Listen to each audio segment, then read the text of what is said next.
Oke, oke, baik. Bismillah, Assalamualaikum warahmatullahi wabarakatuh. Selamat malam, salam sejahat, salam sejahtera bagi kita semua.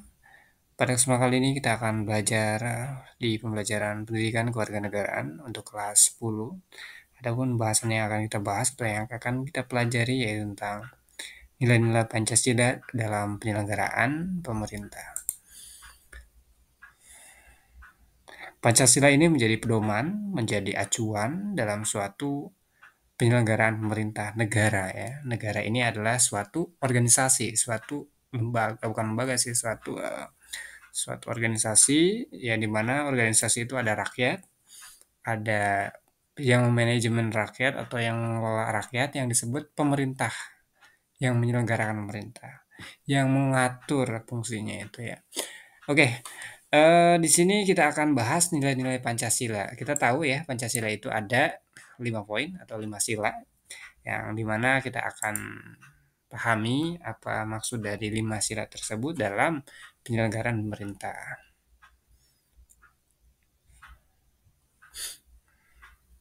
Oke, di sini ada nilai sila ketuhanan yang Maha Esa.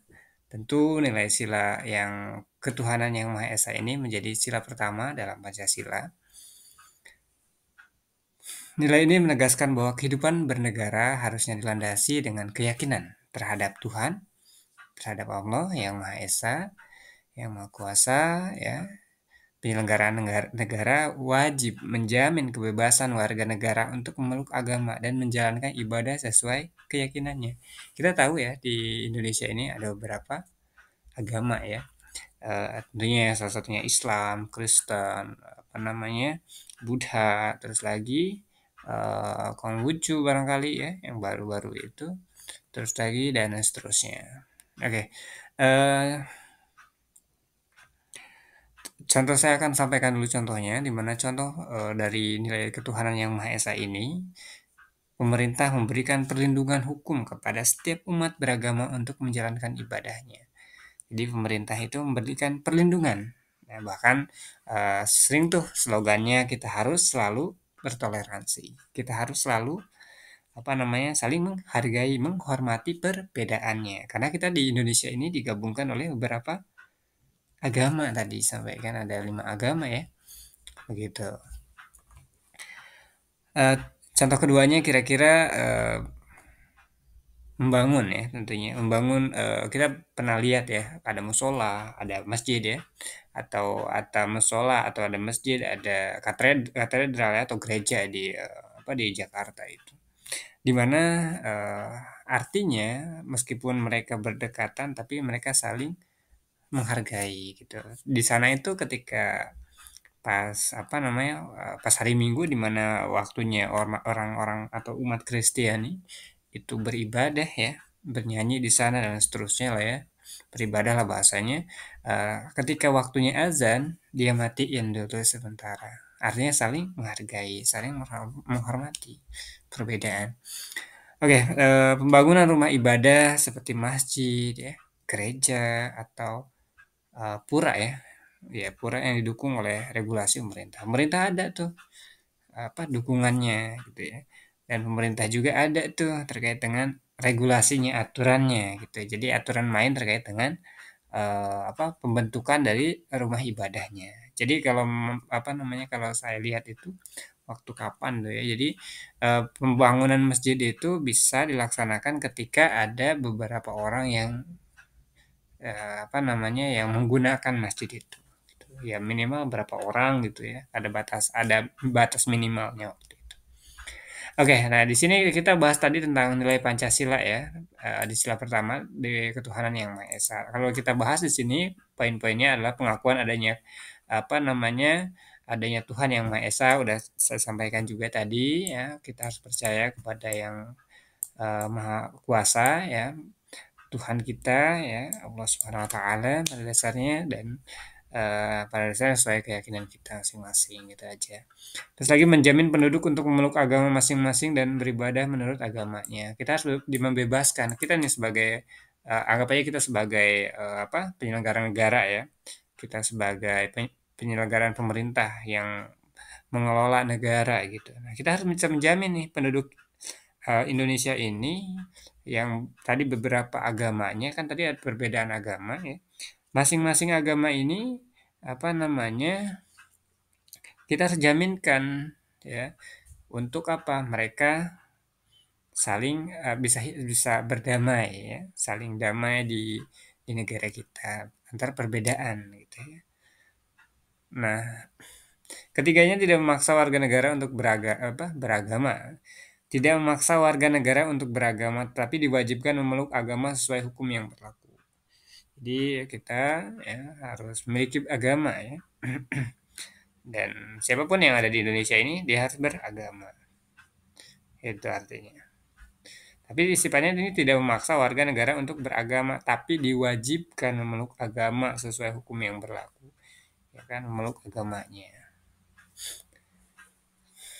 Ateisme dilarang hidup dan berkembang di Indonesia. Ini berbahaya ya. Oke, menjamin berkembang dan tumbuh suburnya kehidupan beragama, toleransi antar umat dan dalam beragama. Saya tadi udah disampaikan ya, bahwasanya di Indonesia ini salah satu contoh di Jakarta, kita bisa lihat di masjid ya, dan gereja ya saling berdekatan gitu ya. Tapi di situ ada toleransi di dalamnya.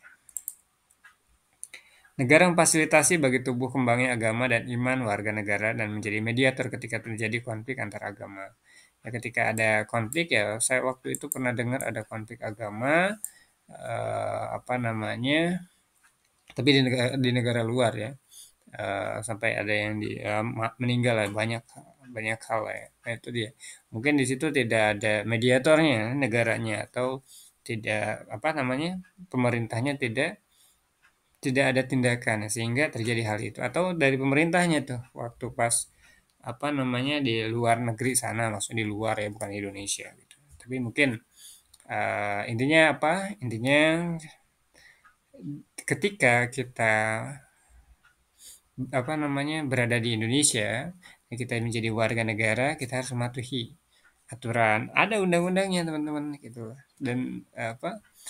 Dan tadi bahwasanya toleransi itu menjadi pelengkap negara kita. Karena negara kita ini disatukan oleh perbedaan. Salah satunya adalah perbedaan agama. Baik, setelah itu kita akan masuk ke nilai sila kemanusiaan yang adil dan beradab. Sebagai penyelenggaraan pemerintahan, seorang pemerintah, ya, mereka harus memiliki nilai sila kemanusiaan yang adil dan beradab. Kalau nggak adil seperti apa? Ya hancur mungkin negara ya, bisa-bisa dijajah lagi tuh kalau nggak adil. Hancur lebur, apalagi ketika masyarakat inteleknya udah naik gitu ya. Udah oke gitu ya, udah paham, udah memahami gitu ya. Dan kita sebagai penyelenggaraan pemerintah nantinya entah itu teman-teman jadi presiden ataupun jadi gubernur bahkan jadi menteri sekalipun ataupun yang paling rendah jadi apa kepala desa gitu ya atau pejabat di pemerintahan. Nah, teman-teman harus adil dan memiliki adab attitude ya kan? Karena Indonesia ini apa namanya terkenal adabnya bahkan ketika saking sopannya ketika apa namanya ada orang luar ya sering ditanya tuh saking sopannya itu mau kemana gitu secara bahasa kita itu. Oke, saya akan jelaskan tentang nilai sila kemanusiaan yang adil dan beradab di mana nilai ini menekankan penghormatan terhadap hak asasi manusia. Kita nih sebagai manusia ya, kita harus saling menghormati gitu ya. Keadilan sosial ya tentu tadi terhadap hak asasi manusia, keadilan sosialnya dan perilaku yang beradab dalam hubungan antar warga maupun antar pemerintah dan rakyat. Ya, kita harus apa tadi? Berhubungan dengan warga ya, tentunya dengan adab. Jangan sampai semenang-menang nih karena kita jadi pemimpin ya. Ada orang-orang diinjak nih gitu ya. Jangan seperti itu. Kita harus punya adab. Contohnya begitu ya kira-kira. Nah, tadi disampaikan adanya pemerintah dan rakyat. Pemerintahan ya yang mengelola kita, rakyat yang menjadi penggeraknya. Rakyat ini menjadi isi dari suatu organisasi tadi. Negara ini suatu organisasi teman-teman, saya sampaikan itu. Jadi teman-teman yang harus kalau bisa harus terlibat. Jadi apa namanya, terlibat untuk memimpin, untuk mengelola negara. Oke, contohnya, oke kita akan berikan contoh tentang nilai kemanusiaan yang adil dan beradab ini. Pemerintah menghapuskan praktik kekerasan atau diskriminasi dalam penegakan hukum. Pemerintah menghapuskan praktik kekerasan. Ya iyalah, praktik kekerasan harus dibasmi begitu ya. Dan harus ditegakkan hukumannya. Dan hukumannya itu harus seimbang gitu, tajam gitu. Untuk semua kalangan, jangan sampai gini, hukum itu tajam kepada yang di bawah, orang-orang miskin misalnya. Tapi ketika orang-orang kaya, ya saya pernah lihat tuh, orang pedagang kue katanya kebal hukum dan seterusnya. Dia mindsetnya udah begitu, ya gimana gitu. Artinya mungkin Indonesia ini memang ada yang salah mungkin ya, mungkin aja gitu ya. Apa artinya secara secara apa namanya, secara ideologi pemikiran orang itu tadi yang pedagang apa bukan pedagang sih, anak bos tukang kue tadi berpikir akan halnya lah gue kebal hukum gitu ya. Tapi sampai lama-lama gitu ya, ketemu juga artinya ditangkap juga, tapi itu ada durasinya yang panjang gitu ya. Saya nggak paham itu ya, entah itu hukuman itu begitu gitu ya, atau memang apa namanya, ada hal lainnya gitu. Contoh berikutnya adalah pelaksanaan program perlindungan anak dan perempuan dari tindakan kekerasan. Nah, ini adalah terkait dengan kemanusiaan ya. Kita bahas tentang HAM. Kita ini di Indonesia ini selalu dikaitkan dengan HAM, teman-teman.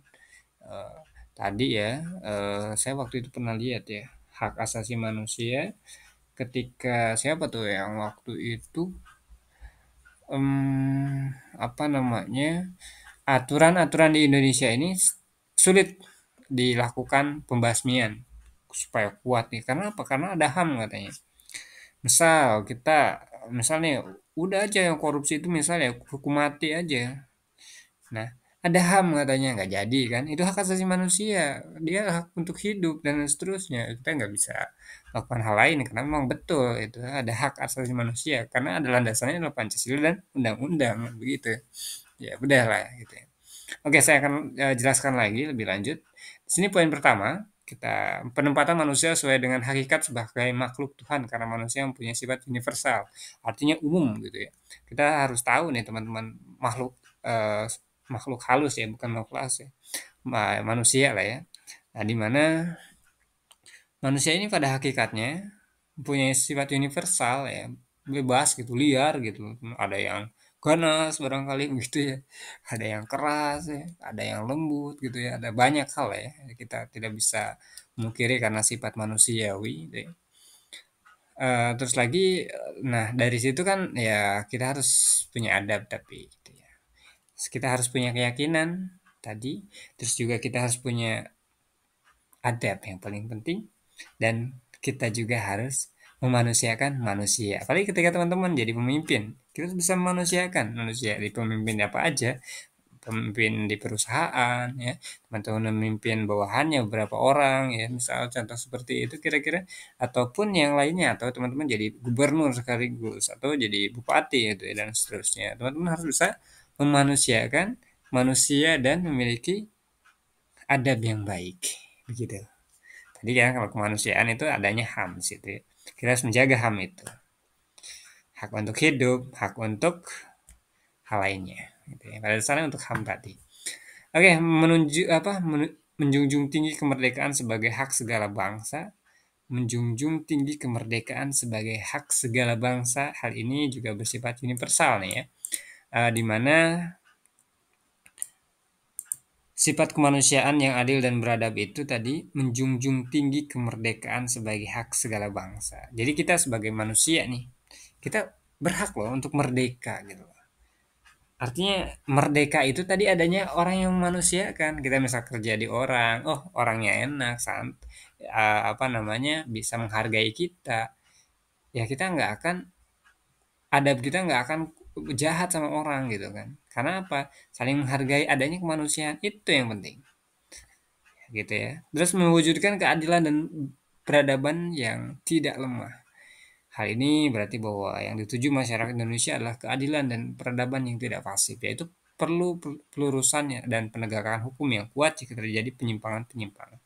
Karena keadilan harus direalisasikan dalam keadaan kehidupan bermasyarakat. Nah ini terkait hukumnya. Keadilan. Keadilan itu apa? Salah satunya adalah hukum. Manusia itu dan Indonesia ini udah oke, manusia ini disebut dengan negara hukum. Artinya negara yang beradab dan berkeadilan gitu ya. Jangan sampai kedua ini tuh lemah. Ya, mereka tuh harus kuat gitu. Indonesia ini harus kuat di hukum gitu ya. Jangan sampai hukum itu bisa dibeli gitu ya, apalagi dibelanjakan gitu ya. Nah, itu lucu nantinya. Nah, hal ini tentu tadi berarti bahwa yang dituju masyarakat Indonesia adalah keadilan dan peradaban yang tidak pasif. Ya, itu perlu perlu pelurusan dan penegakan hukum yang kuat jika terjadi penyimpangan-penyimpangan. Misalnya ada penyimpangan-penyimpangan, ya udah hukum, sesuaikan aturannya, ada aturannya. Misalnya teman-teman bawa motor ugal-ugalan, terus lagi teman-teman nggak bawa SIM, pergi di daerah itu di jalan kena tilang, ya teman-teman harus menerima karena di situ teman-teman ada adab di situ. Adab teman-teman salah di situ misalnya, terus lagi teman-teman nggak adil terhadap diri sendiri dan orang lain gitu. Dan teman-teman salah satunya adalah tidak menghargai aturan itu gitu. Contohnya hal hal itu ya. Nah, kita harus saling menghargai tadi manusia kan manusia gitu ya.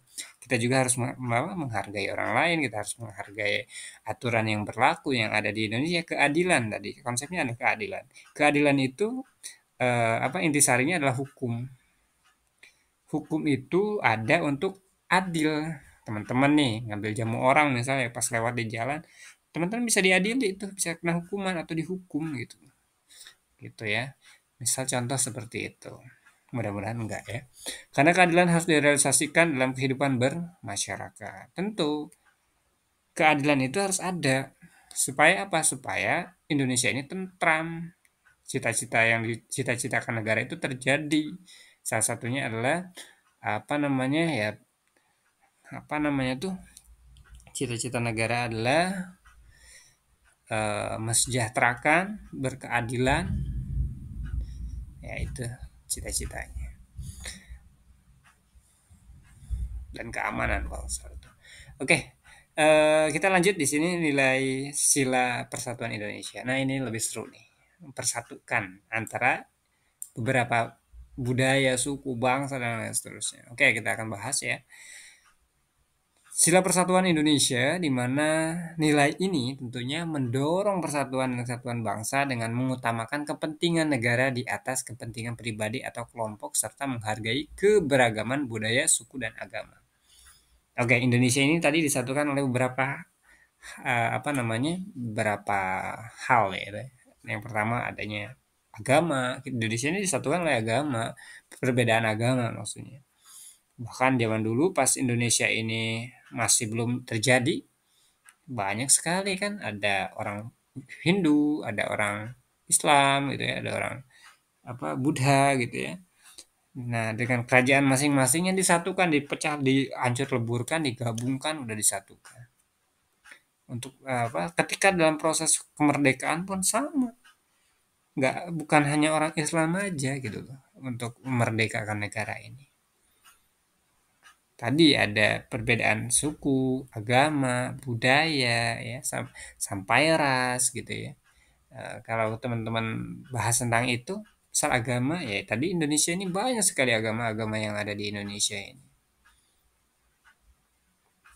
Bahkan sampai banyaknya agama yang ada di Indonesia ini, kita sering libur nih. Ya, misalnya ada hari raya apa namanya Idul Fitri misalnya hari raya Lebaran gitu ya atau enggak hari hari raya umat Kristen ataupun umat yang lainnya kita libur kan begitu. Kita saya menghargai gitu ya. Terus lagi kita bahas tentang persatuannya dulu ya. Persatuan Indonesia. Tadi kita disatukan oleh keberagaman budaya, suku dan agama. Budaya Indonesia ada berapa? Bahasanya juga banyak banget, teman-teman. Kalau teman-teman datang ke daerah apa namanya Jakarta dengan bahasa apa namanya tuh bahasa apa Baduy Baduy Betawinya ya. Kalau Jakarta kalau zaman dulu ya, kalau zaman sekarang sih saya kurang paham sih. Kalau saya nggak pernah nemu gitu ya, tapi kayak mungkin kalau daerah pedalaman masih ada. Terus lagi kalau teman-teman datang ke daerah eh, Jawa Barat gitu ya, dengan bahasa Sundanya, bahasa lokalnya maksudnya. Kalau teman-teman datang ke bahasa ke apa ke Jawa Tengah gitu atau Jawa Timur dengan bahasa Jawa yang medoknya itu ya plus minus gitu ya. Budayanya, nah Indonesia ini kaya akan budaya nih, ya kan? Budaya-budaya yang ada di Indonesia ini menjadi salah satu apa namanya pengerat ya persatuan ya. Apalagi tadi sukunya, agamanya. Yang penting apa? Tadi bisa menghargai, bisa memanusiakan dan bisa adil. Ketemu sama orang, misalnya orang Medan ya, Batak kan keras tuh ngomongnya misalnya. Ya kita saling menghargai gitu ya. Ada adab ya. Karena apa? Karena kita ini adalah negara Pancasilais. Negara Pancasila yang disatukan atau digabungkan oleh Pancasila itu. Karena slogan Pancasila itu Bhinneka Tunggal Ika ya. Bhinneka Tunggal Ika itu artinya berbeda-beda, perbedaan itu ya. Tapi tetap satu tujuan gitu ya. Oke. Nah, contohnya dari nilai sila persatuan Indonesia. Pemerintah apa ya? Ini kan konsepnya adalah pemerintah ya. Oke, pemerintah mengadakan program Sumpah Pemuda untuk memperkuat rasa nasionalisme. Lomba lah gitu ya, mengadakan lomba dan suatu apa lah ya terkait dengan program Sumpah Pemuda untuk memperkuat rasa nasionalisme gitu ya. Atau hari-hari apa eh apa namanya tuh kemerdekaan gitu ya atau hari-hari yang lainnya untuk memperkuat rasa nasionalismenya gitu ya. Bahkan ketika di sekolah itu ada namanya Paskibra, Pramuka gitu ya untuk memperkuat itu rasa nasionalisme terhadap negaranya gitu ya. Dia capek-capek misal untuk Paskibra itu 17 Agustus dia harus membentangkan bendera atau mengibarkan bendera. Salah satu contoh hal kecilnya di bidang pendidikan. Tapi karena ini bidang pemerintah nanti kita akan bahas luas lagi.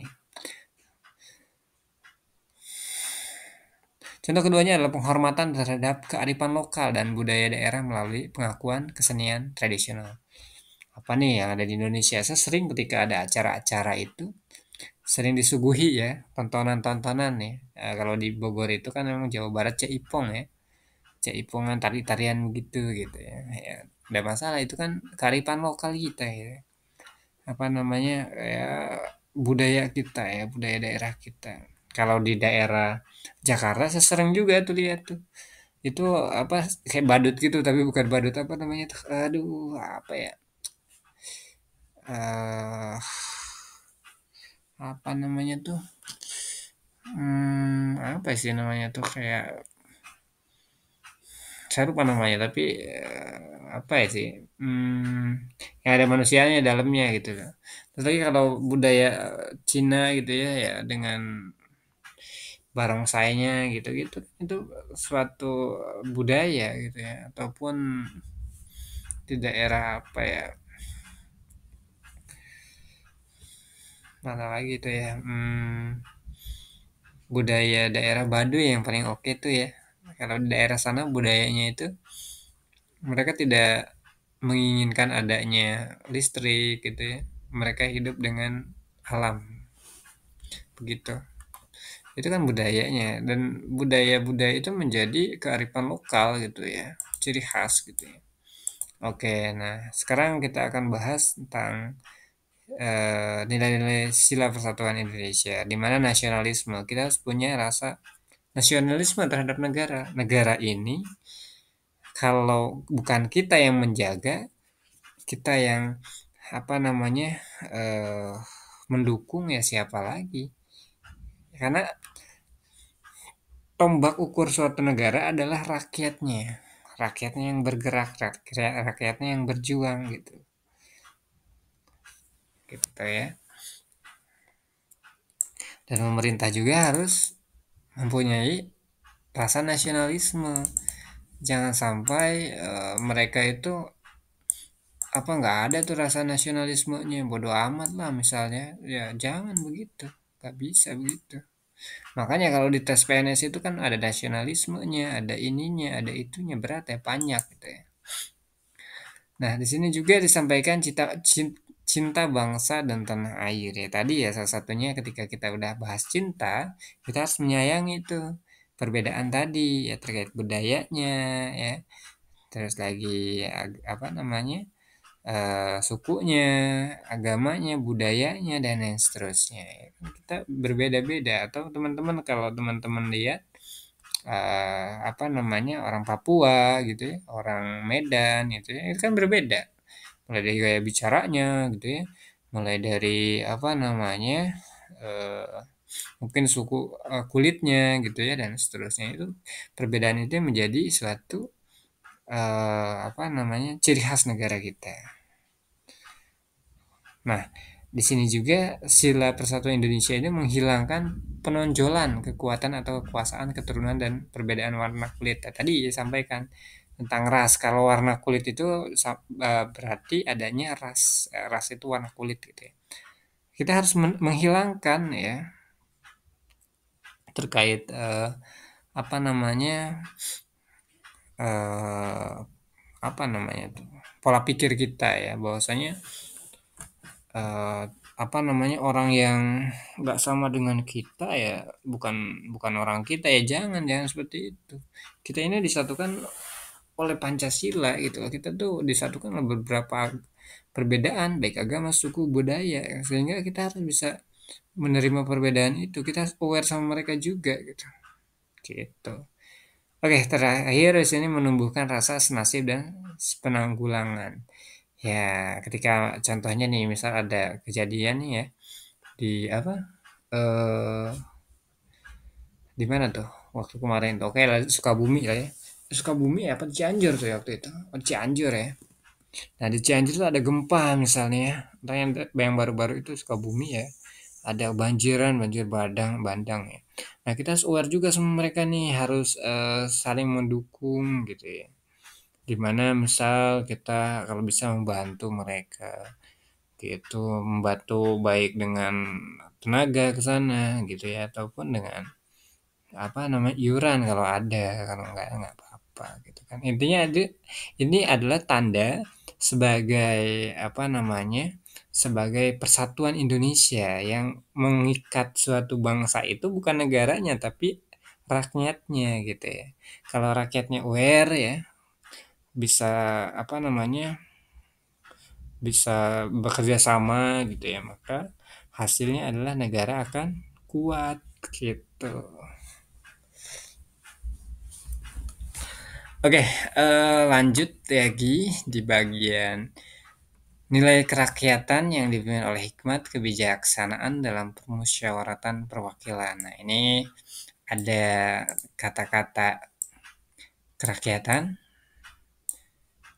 yang dipimpin ya dan bijaksana dalam permusyawaratan perwakilan.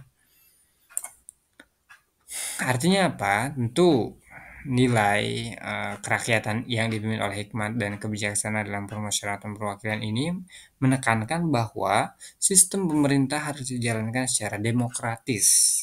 Nah, nggak bisa jadi pemimpin di sini ditunjuk gitu nggak bisa belum ada aturannya tapi secara demokratis. Demokratis itu artinya apa? Demokratis itu dari rakyat, oleh rakyat, dan untuk rakyat. Siapa itu pemimpinnya lah? Pemimpin itu siapa? Ya dari rakyat dia. Jokowi kemarin jadi pemimpin, sekarang jadi rakyat lagi. Awalnya dia rakyat gitu ya. Dia jadi rakyat ya, jadi pemimpin dan dia akan kembali jadi rakyat. Dan konsepnya itu demokratis itu dari rakyat, oleh rakyat dan untuk rakyat. Dari rakyat. Dia ini dipilih oleh rakyat. Dia itu dari rakyat. Untuk siapa? Untuk rakyat mengayomi. Siapa dia? ya pembantu pembantu, pembantu rakyat ya. Ya mereka ini presiden, bupati, menteri, terus lagi ada bupati, apalagi kepala desa itu adalah pembantu kita teman-teman. Kalau teman-teman ada keluhan sampaikan aja ke sana, dia itu pembantu kita gitu. Teman-teman bisa tuh memperkerjakan mereka gitu. Kita yang bayar sebenarnya itu. Gitu. Nah, di mana apa namanya? Dengan melibatkan rakyat dan pengambilan keputusan baik secara langsung maupun melalui perwakilan. Nah, jadi ada pemilihan gitu ya. Dan jangan sampai nih misal nih RW seumur hidup sampai mati pun dia jadi RW gitu ya.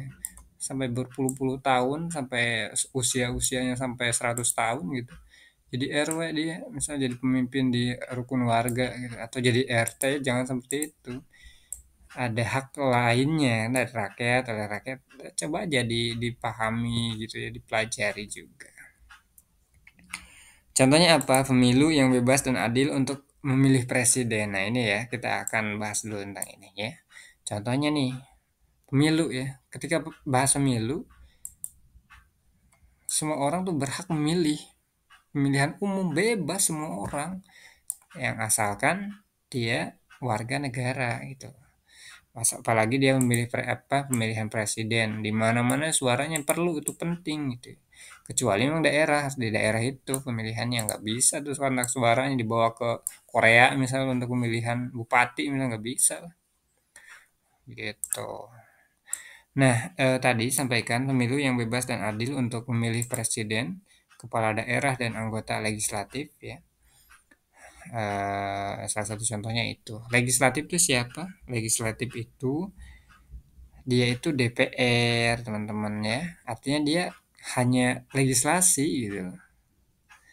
Dia itu bukan eksekusi, dia tuh aturannya membuat undang-undang gitu, memperhatikan, melihat, memantau gitu. Kita kalau punya aspirasi datang tuh ke kantor DPR ngomong sama mereka, saya pengen ini, saya pengen itu, pengen ini, pengen itu, dia selesai tuh gitu. Jadi apa? Ada fungsinya mereka. Legislasi itu dia itu DPR Dewan Perwakilan Rakyat. Nah, kita kalau punya keinginan nih ya, misal atau kita punya harapan, punya apa nah keluhan ya, samperin aja dia. Dia itu sebagai wakil rakyat atau pembantu rakyat gitu. Apalagi dia itu mewakili rakyat-rakyat gitu. Gitu ya.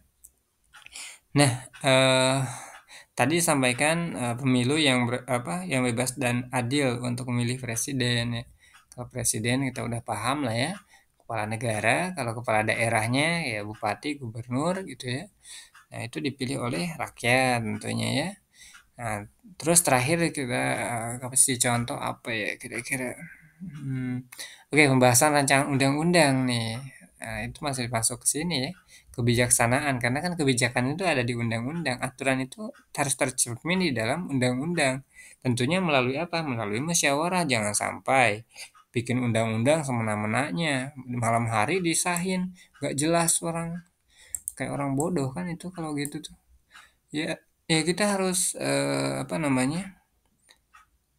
Harus aware gitu. Maksudnya harus apa namanya? Ada rancangannya, harus disahkan juga gitu ya.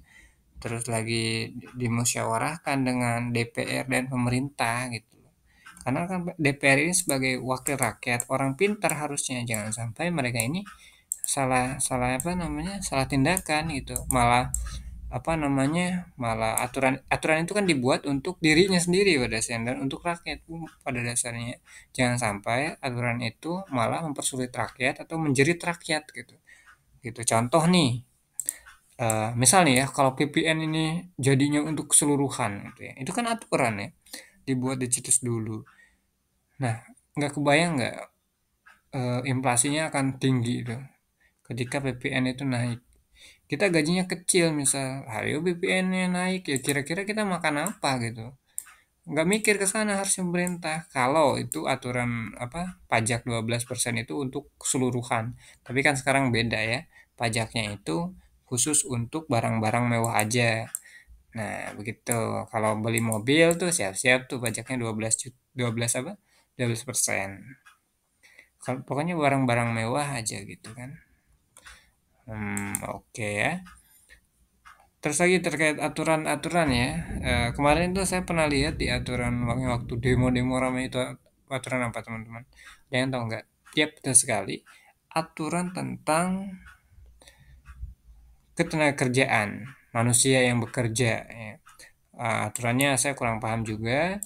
Yang pada intinya rame sekali yang saya dengar itu tentang liburnya, terus lagi liburnya itu awalnya harusnya mungkin ya 2 hari gitu, dia sehari gitu ya. Ya mungkin orang-orang juga harusnya kan harusnya lebih gitu kalau bisa itu ya, capek kan kerja itu. Apalagi uangnya kecil kan gitu ya. Kalau uangnya besar mungkin ya 100 juta gitu sebulan udah kayak presiden gajinya gitu. Ya mungkin mereka oke-oke aja gitu. Oke. Nah, itu dari awalan ya kita bahas di sini. Nilai apa namanya tentang sila kerakyatan yang dipimpin oleh hikmat kebijaksanaan dalam permusyawaratan perwakilan dalam penyelenggaraan pemerintah. Tentunya hakikat sila ini adalah demokrasi. Tadi saya sampaikan ya, demokrasi saya nggak akan bahas lagi. Demokrasi dalam arti umum yaitu pemerintah dari rakyat, oleh rakyat, dan untuk rakyat. Sudah saya sampaikan tadi. Permusyawaratan artinya mengusahakan putusan bersama secara bulat, baru sudah itu diadakan tindakan bersama. Di sini terjadi simpul yang penting yaitu mengusahakan putusan bersama secara bulat. Gitu. Misalnya ya tadi undang-undang ya dibuat harus berdasarkan permusyawaratan ya. Ada DPR, ada pemerintah gitu. Jangan sampai sendirian dia bikin undang-undang. Gitu ngaco itu kalau bikin sendirian undang-undang. Dalam melakukan putusan diperlukan kejujuran bersama. Hal yang perlu diingatkan bahwa keputusan bersama dilakukan secara bulat sebagai konsekuensi adanya kejujuran bersama. Nah, di sini disampaikan melakukan putusan diperlukan kejujuran bersama. Iyalah, kalau melakukan keputusan itu harus ada kejujuran, jangan sampai ya apa namanya bikin laporan palsu lah, keputusan palsu lah, ngapain gitu loh. Itu bukan apa namanya manusia Pancasila gitu ya. Bukan orang Indonesia berarti gitu ya. Perbedaan secara umum demokrasi di negara barat dan di negara Indonesia yang terletak pada permusyawaratan rakyatnya. Oke, karena memang kalau kita lihat, kalau kita tinjau ya, di mana apa namanya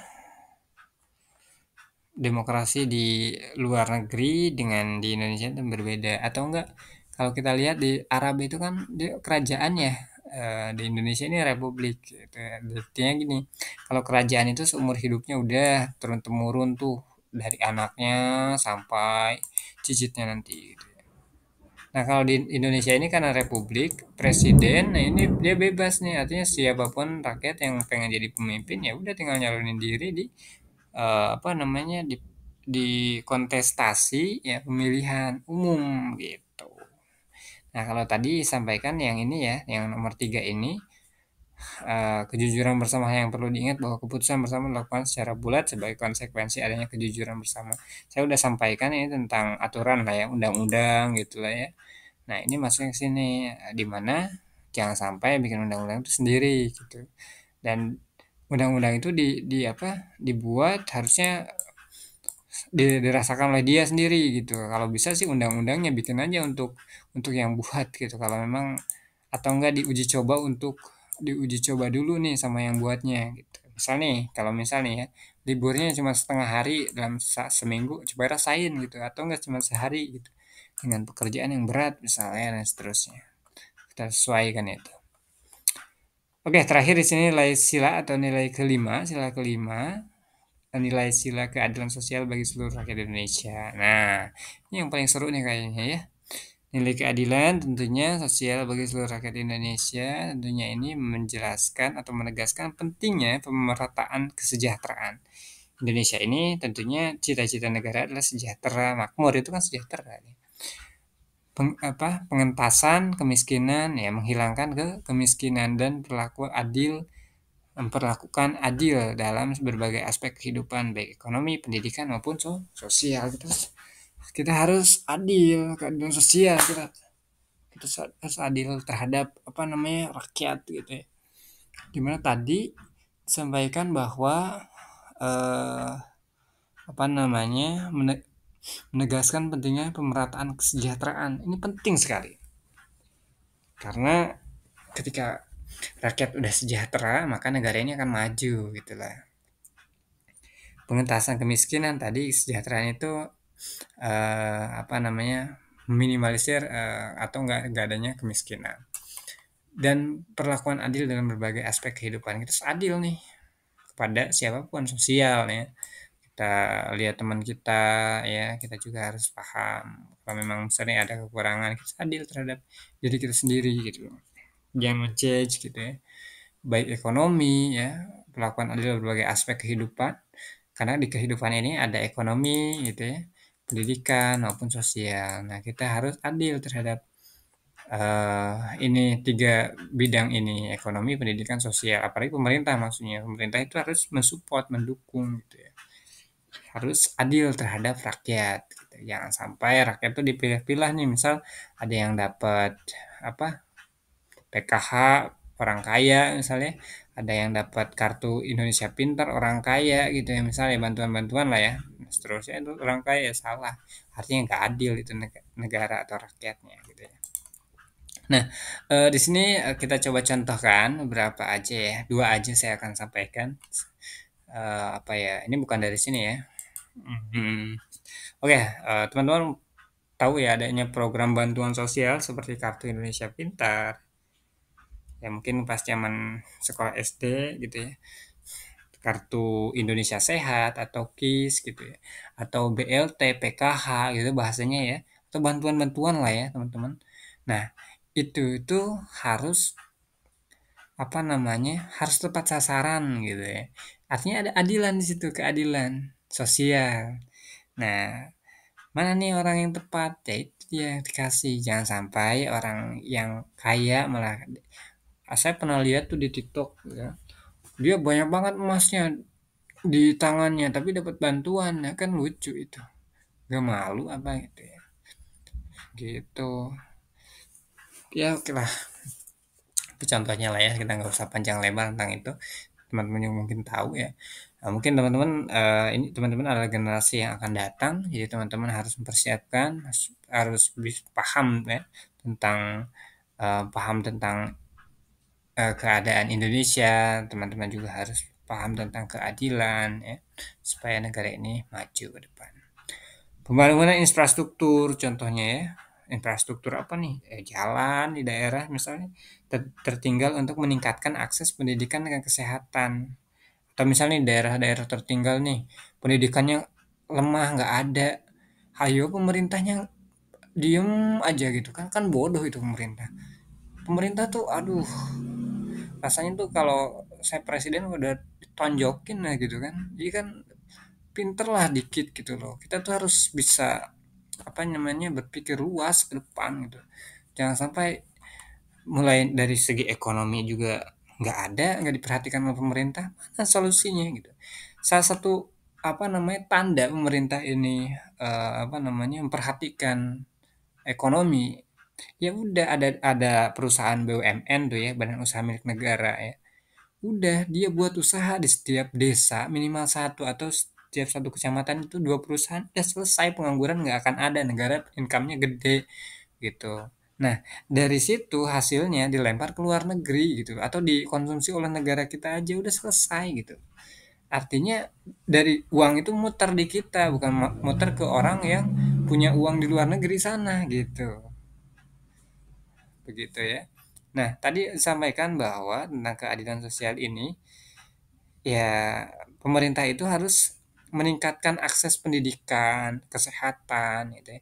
Jangan sampai kita kalau sakit itu kita harus jalan sekitar 1,5 jam gitu. Kalau apa ada yang sakit atau ada yang apa namanya, buru-buru lahiran, itu bisa lahiran di jalan gitu. Karena saking jauhnya gitu. Nah, pemerintah ini salah satu caranya ya tadi mendukung, membenahi daerah tertinggal. Jangan sampai kita pajak tuh dipungut tiap tahun, tiap tahun lah ya. Tapi impact dari pajak itu nggak ada untuk kita. Pajak itu dibuat untuk kita sebenarnya. Kita ngasih nih pajak pada negara. negara nanti mengalokasikan untuk apa? Pendidikan, untuk kesehatan gitu ya. Untuk pendidikan, kesehatan ya, bantuan-bantuan mungkin gaji guru negeri gitu ya, ataupun yang kesehatan ya, misal nih di puskesmas itu kan murah puskesmas ya, cuma 5.000 gitu loh. Ya, itu kan dari pemerintah gitu, artinya disubsidi gitu bahasanya ya. Cuman kalau bisa sih lebih tinggi lagi, jadi rumah sakit gitu, rumah sakit tuh ada lah gitu, jadi titik-titik tertentu, jangan sampai jauh kemana-mana. Udah mah di hutan, nyarinya juga sulit gitu, jangan sampai seperti itu. Nah itu dia yang salah itu harus dibenahi pemerintahnya itu ya. Oke, saya rasa cukup teman-teman ya untuk pembelajaran kita di pembelajaran pendidikan Pancasila. Nanti kita akan lanjutkan di apa? Di pembelajaran pendidikan Pancasila terkait dengan apa nih ya? Oke. Ketentuan Undang-Undang NKRI tahun 1945 dalam kehidupan berbangsa dan bernegara. Perasaan saya udah selesai juga di sini, tapi saya lupa nih. Ya adalah teman-teman ya. Oke demikian, terima kasih, tetap semangat untuk kita semua. Terima kasih.